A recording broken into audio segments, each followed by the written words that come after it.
Welcome to the Deep Dive. Today we're jumping into, well, a crisis that's making waves or maybe stopping them. We're talking about the Great Salt Lake. And specifically, its rapid, um, really unprecedented shrinkage. Yeah, and it's serious. We've been digging through a pile of material research papers, articles, detailed reports, and some of the language is pretty stark. It is. One phrase that jumped out from the sources was environmental nuclear bomb. Right. When you hear that, this isn't just a minor issue. So that's our mission for this deep dive. Unpack these sources, figure out what's really going on, why it matters so much more than you might think, and what the future might hold. We want to pull out the key pieces, the most important nuggets of knowledge for you from all this material. Okay, environmental nuclear bomb. Yeah. We need to connect the dots on why they'd use a phrase like that. But let's start with the basics. What is the Great Salt Lake, and what's the scale of the problem? Well, it's huge. Largest saline lake in the Western Hemisphere, 8th largest in the world. And critically, it's a terminal lake. Terminal meaning water flows in, but not out, except through evaporation. Exactly. Which makes its level super sensitive to the balance between inflow from rivers and evaporation. Historically, it covered about 1,700 square miles. But that's not the picture now. No, not at all. The sources show this dramatic shrinkage hitting a record low point back in 2022. And the numbers are just They staggering. really are. We're talking a loss of 73% of its water volume and 60% of its surface area. Gone compared to the historical average. 73% of the volume. It's hard to even wrap your head around that. Yeah. And you might hear shrinking lake and think, okay, environmental issue. Right. Bad for birds, maybe. But the sources frame it much more broadly, like an existential threat to the American West. Why so serious? It comes down to how interconnected everything is. Economically, it's surprisingly important. Supports about 9,000 jobs, generates something like $2.5 billion a year. From what, exactly? Minerals? Yeah, mineral extraction is a big one. Recreation, too. And maybe surprisingly, harvesting brine shrimp. Brine shrimp. Really, that's part of the $2.5 billion. Absolutely. Those little shrimp eggs, or cysts, are like essential for global aquaculture. They feed farmed shrimp and fish all over the world. Wow. Okay, so little shrimp from Utah are feeding fish farms everywhere. That shows the connections. Totally. And then ecologically, it's just irreplaceable. It's a critical stopover point for, get this, about 10 million migratory birds. 10 million. Yeah, from 350 different species. They absolutely depend on the lake and its wetlands during their journeys. And the sources also mentioned its importance for indigenous tribes. Yeah. Cultural, spiritual significance. Definitely. That's a crucial aspect, too. And all these things, the economy, the ecology, the culture, they're linked. If the lake gets too salty because there's less water... The brine shrimp die off. Right. And that doesn't just hurt the brine shrimp industry, it pulls the rug out from under those millions of birds. Yeah. The reports really stress you need a holistic view. And because it's terminal, endorheic, these small imbalances, they just add up over time. There's no reset button. Precisely. It's like a giant measuring stick for the basin's water budget. Any long-term deficit just accumulates, leading to these dramatic drops. Okay, so the problem is massive. The importance is clear. Why is it happening? What are the sources pointing to as the main drivers? It boils down to a mix, really. A complex interplay between human water diversions, mainly for irrigated agriculture, going way back to the 1800s, and accelerating climate change. So not new, but getting much worse recently. Exactly. The underlying deficit started long ago, but the recent acceleration is driven by these compounding factors. Hydrologically, about 2/3 of the decline in lake volume comes from reduced stream flow. Less water coming into the rivers and streams. Why? Well, it's a combination. Drought, for sure, the region's been in one of the driest periods in, 1,200 years. Wow. But climate change is also fundamentally messing with the water cycle. Higher temperatures mean more rain, less snow. Okay. And the snow that does fall melts earlier. Plus, you get lower peak runoff in the rivers. How does the earlier melt affect the runoff getting to the lake? Critically, warmer temperatures mean more water evaporates from soil and plants evapotranspiration before the meltwater even gets into the rivers. So even a good snow year might not mean much more water for the lake. A lot gets lost on the way. That's the runoff efficiency problem the sources talk about. Projections are pretty worrying. A 5-degree C temperature rise by 2050 could slash snowpack water by 71% and runoff by 20%. So climate change is like a threat multiplier here, making the whole system less efficient at delivering water. Absolutely. And it also increases evaporation directly from the lake surface that accounts for about the other one-third of the volume loss. That was a big factor in hitting that 2022 low. And there's that feedback loop mentioned too, right? The drying lake actually contributing to climate change. Yeah, that's another alarming piece. The exposed lake bed releases greenhouse gases. In 2020 alone, estimates are around 4.1 million tons of CO2 equivalent. Which is how much in perspective? About 7% of Utah's total human emissions, like grounding 140 commercial jets for a year. So drying causes warming, which causes more drying. It's a nasty cycle. Okay, climate change and hydrology, that's one side. What about the human diversions you mentioned? That's identified as the single biggest driver overall: human water use. And who's using most of it? Agriculture. Overwhelmingly. About 71% of the human-caused water depletion in the basin is attributed to agriculture. 71%. Wow, what kind of agriculture? The sources specify that 80% of that agricultural water goes to cattle feed crops, mostly alfalfa and grass hay. 80% of the farm water for alfalfa and hay to feed about 1 million cattle. That's the data. And it mirrors trends across the West. Overall, something like 62% of the water that used to flow into the lake is now diverted before it gets there. What about cities? Municipal use. Utah's growing fast. Yeah, M&I use is a factor, and population growth definitely adds pressure. But interestingly, the sources note that conservation efforts in cities have kept M&I consumption pretty stable, even as the population doubled. Agriculture is really where the big volume is. So changing farming practices seems key, Mm-hmm. but that sounds complicated. Oh, it is. Hugely. There's a big cultural and political dimension. Farmers are making rational economic choices, based on markets and water rights. But using so much water for crops like alfalfa that contribute relatively little to the state's GDP, it suggests it's more than just economics. And there's resistance from farmers. Understandably. You've got about 20,000 farmers and ranchers whose livelihoods depend on this water. And historically, the water rights system didn't exactly encourage saving water. Right, the use it or lose it system. If you didn't use your water right for beneficial use, like irrigation, You risked losing it. There was zero incentive to conserve. Actually, a disincentive. has that changed? Because that seems like a fundamental barrier. Yes, and this is really important. Recent legal reforms in Utah have started tackling this. They've expanded what counts as beneficial use to include environmental flows like leaving water in rivers for the lake. Okay. And there's a specific saved water statute now. It protects water that's conserved or leased for the lake from being forfeited. So legally, you can save water for the lake now without losing your right, at least on paper. The framework is much better, yes, which Yep. is essential for things like voluntary conservation programs. But the sources are clear that actually implementing this and building trust with farmers, that's still a big hurdle, that old use or lose it mindset. It takes time to change. That gap between the law changing and people actually trusting the change feels like a theme.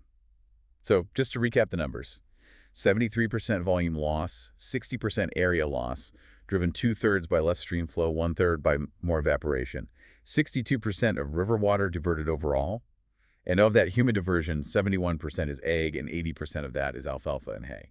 Yeah, when you lay out the numbers like that from the research, it really paints the picture of the deficit and where the leverage points are. Okay, causes covered. Let's face the consequences. That environmental nuclear bomb phrase. Yeah. What does that actually entail? What happens when the lake shrinks this much? It triggers this cascade of interconnected problems: ecological, health, economic. That's where the extreme language comes from. Let's start with the ecology. Okay. As the water volume drops, the salt concentration shoots way up. Too salty for the brine flies and brine shrimp to survive. And they're the base of the food web. Exactly. So when they crash, the birds that depend on them are hit hard. We're already seeing declines in shorebirds like snowy plovers, and serious warnings about the future for those 10 million migratory birds. It could be devastating. And we mentioned the greenhouse gas emissions from the lake bed already. Right. But the exposed lake bed also creates a huge public health risk: toxic dust storms. This is where it gets really scary for people living nearby. Absolutely. The dry lakebed sediment is full of nasty stuff: arsenic, mercury, lead remnants from decades of mining upstream when the wind kicks up. It blows that toxic dust right over Salt Lake City and the Wasatch Front, where most people live. Precisely. It seriously degrades air quality, and breathing that dust is linked to higher rates of respiratory problems, heart disease, lung disease, even cancers. That's horrifying. Yeah. And is it affecting everyone equally? No. The data in the report shows it's an environmental justice issue. Pacific Islander and Hispanic communities tend to have the highest exposure, often due to where they live relative to the dust paths. Lower income communities, too. That's a crucial finding. So it's not just an environmental problem, it's a health crisis with unequal impacts. What about the economy? Big hits there, too. Directly, you're threatening those 9,000 jobs and the $2.5 billion the lake generates. Mineral extraction could lose over $1 billion. The brine shrimp impact ripples through global aquaculture. Recreation losses are already in the tens of millions. And the indirect effects. The Great Salt Dust Bowl scenario. That's the broader fear. Dust impacting weather, reducing the mountain snowpack, which hurts water supplies, and the multi-billion-dollar ski industry. Plus, potentially massive real estate devaluation, like what happened around the Salton Sea. Billions in value could be lost. Is this becoming a risk that businesses have to factor in? It is. The sources say the risks are now so significant that publicly traded companies in the region may need to disclose them as material financial risks to investors under securities law. That could definitely make it harder to attract businesses and talent to Utah. So the consequences summary from the sources.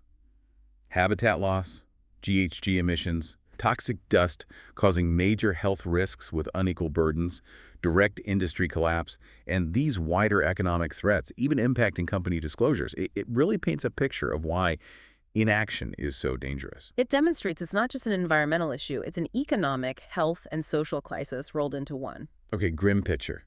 But there must be pathways forward. What do the sources say about solutions? How can this be turned around? The consensus is clear. It needs a comprehensive all-hands-on-deck approach. And the number one priority has to be significant cuts in how much water is consumed, especially by agriculture. How big a cut are we talking about? The experts estimate an overall reduction of about 35% in water use across the basin. Roughly 15% just to stop the bleeding, stabilize the lake, and another 20% on top of that to actually start refilling it to a healthier level. And the costs? Estimates are around $100 million per year for at least a decade. $100 million a year. Sounds like a lot, but compared to the potential billions in damages from doing nothing. Exactly. It reframes the costs significantly. So how do we get that 35% reduction? Especially in agriculture, the biggest user. It requires what the sources call a massive transformation for farmers. Things like encouraging shifts away from thirsty crops like alfalfa, maybe reducing the number of cuttings per season or temporary fallowing. And better irrigation tech. Absolutely crucial. Precision irrigation using sensors, weather data, efficient sprinklers, or drip systems. There's an example in the sources of a farmer, Clay Carter, using automated systems to grow the same amount of alfalfa with literally half the water. Half the water. That shows the potential. Huge potential. Also, adopting more drought-resistant crops, better watershed management upstream, lots of tools in the toolbox. What about cities and industries? What can they do? They need to chip in, too. Promoting water-wise development, less grass, more efficient appliances, using tiered water rates, so higher use costs more per gallon, incentivizing people to rip out thirsty lawns for water-wise landscapes, and being conscious about attracting industries with huge water footprints. Okay, those are the what solutions. Yeah. But the how seems tricky. How do you actually get people, especially farmers, wary of that use it or lose it history to make these changes and send water to the lake? That's where the policy, legal, and financial pieces are absolutely vital. We mentioned the legal reforms expanding beneficial use, protecting saved water. That removes a huge barrier. Right, the stick is gone. Yeah. What about the carrots? That's where voluntary water leasing and compensation come in. Basically, paying water rights holders, mostly farmers, to use less water, or to lease their water so it stays in the river and flows to the lake. There's a specific fund, the Great Salt Lake Watershed Enhancement Trust, with $40 million seeded for this. And paying farmers. Is that affordable? Well, the estimates cited range from maybe $29 to $124 per Utah resident per year. But the absolute key, the sources stress, is that farmers must be guaranteed they won't lose their underlying water right by participating. Trust is paramount. That guarantee seems non-negotiable given the history. Mhm. What about bigger government investment? Utah's legislature has stepped up significantly, committing around $1 billion to various conservation programs, a lot aimed at helping farmers make these changes. Federal help might be needed too, like we've seen for the Colorado River, plus investing in better water measurement and monitoring infrastructure. So real money and real legal changes are happening. Yes. And the sources emphasize how critical this innovation is. It's trying to overcome decades of a system that simply didn't value water for the environment. These reforms and payments are designed to make conservation make economic sense and be legally secure. It's not just asking nicely, it's changing the system and providing support. Exactly. Which leads to the other absolutely critical piece, collaboration.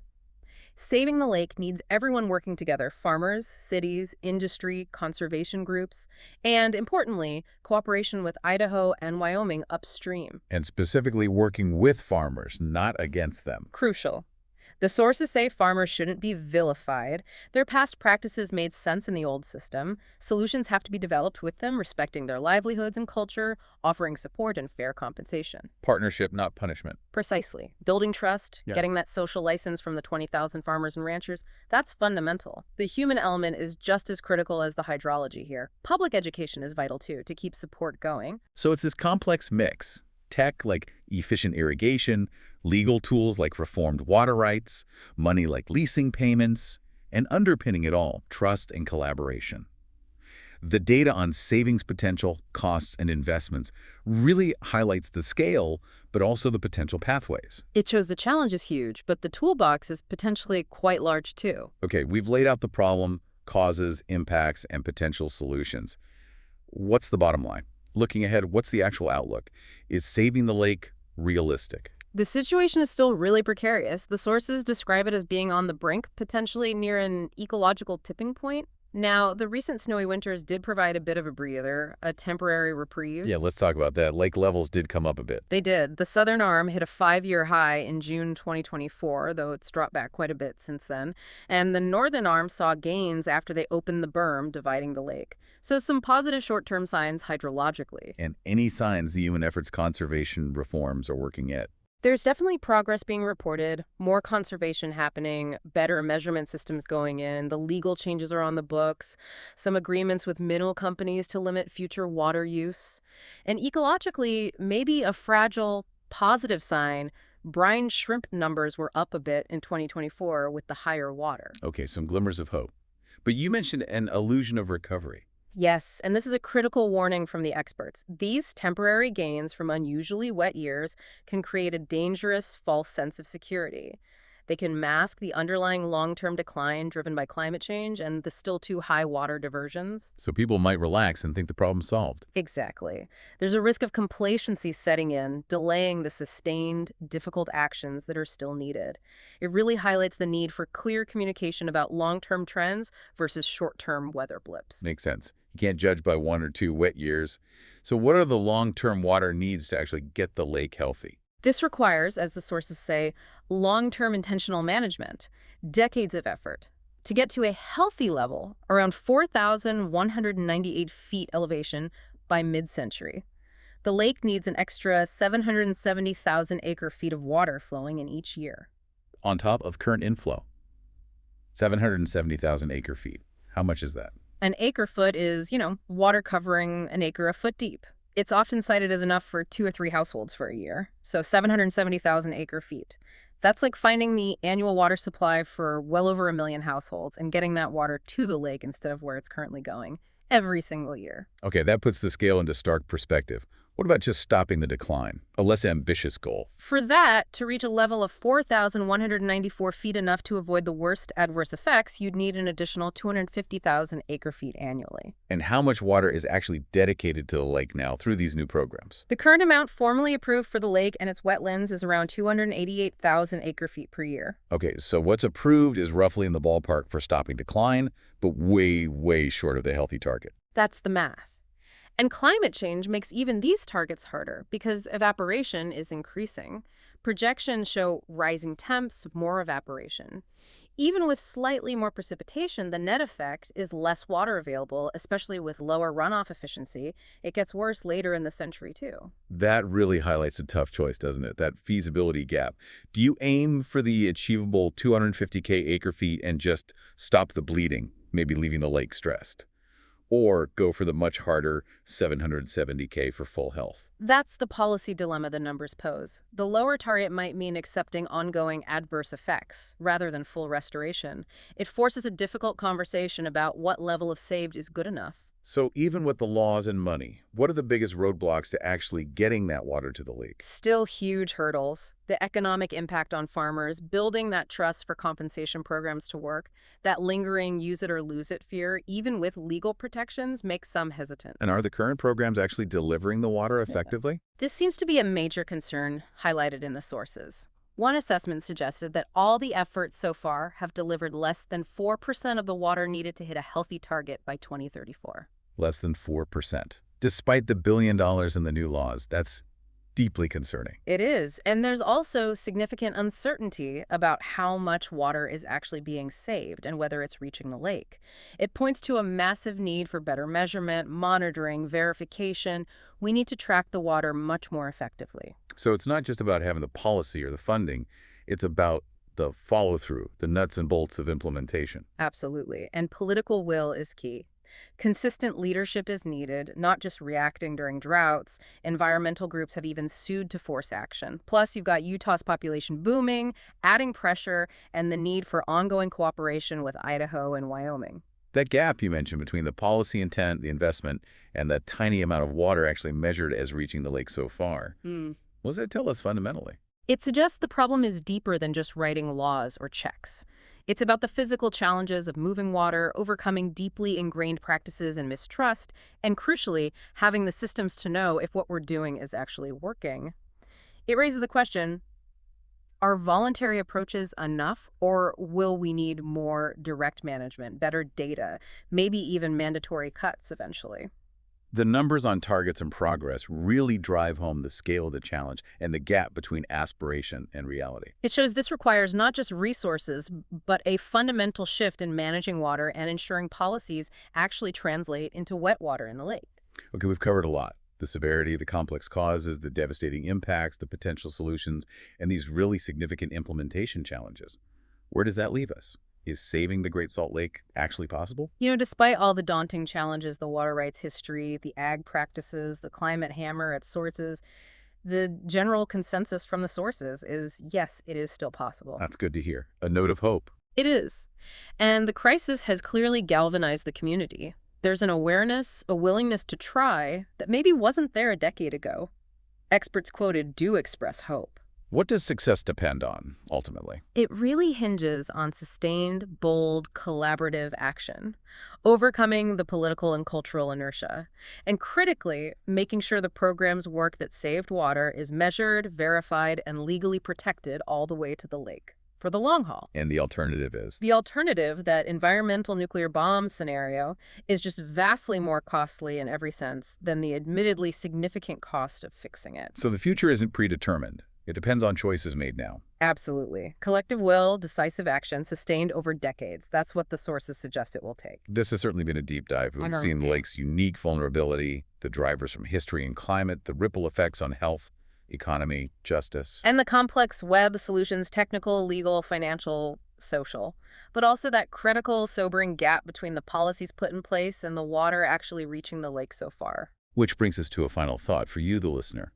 We've learned that despite billions invested in major legal reforms, less than 4% of the needed water for a healthy lake target was estimated to have been delivered by 2034 programs, with lots of uncertainty. Yeah, so think about that gap. What does it tell you about how hard it is to turn policy and money into actual environmental change on the ground, especially with something as complex as water?